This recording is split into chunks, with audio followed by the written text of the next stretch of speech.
up one two three ปีสุดท้ายที่เราได้เรียนด้วยกันปีสุดท้ายที่เราจะต้องจากกันผ่านการเรียนผ่านวันเวลาที่ทำให้เราได้รู้จักกันได้เป็นเพื่อนกันจนวันนี้มาถึงโมจิตปี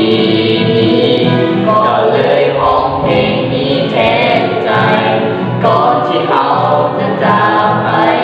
ห่างกันให้ทุกคนจดจำในใจฝากเพลงนี้ไว้ให้คิดถึงกันเมื่อต้องถึงวันที่จากไปก็เลยเพียงเป็นอีกครั้งมาให้ทุกคนผู้ไว้ออกมาจากหัวใจของเพื่อนคนนี้ถึงจะอยู่เหตุใดก็คิดถึงกันทุกวินาทีจึงขอมอบเพลงนี้เด็ดเพื่อทุกคน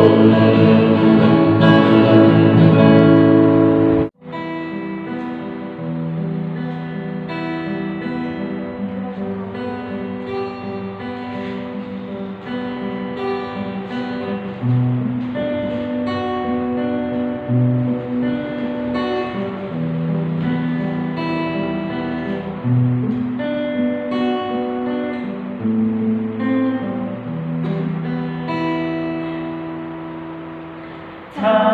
มจะรักแค่ไหนนับเม็ดทรายทั้งทะเลก็รู้ลมหายใจที่มีอยู่คือความคิดถึงจากฉันถามจะเจ็บแค่ไหนหากเธอไปรักใครสักวันหนึ่งก็ลองนับดูสายฝนนั้นนั่นคือน้ำตาจากใจก็เลยอยากให้รู้ก็เลยอยากให้เห็น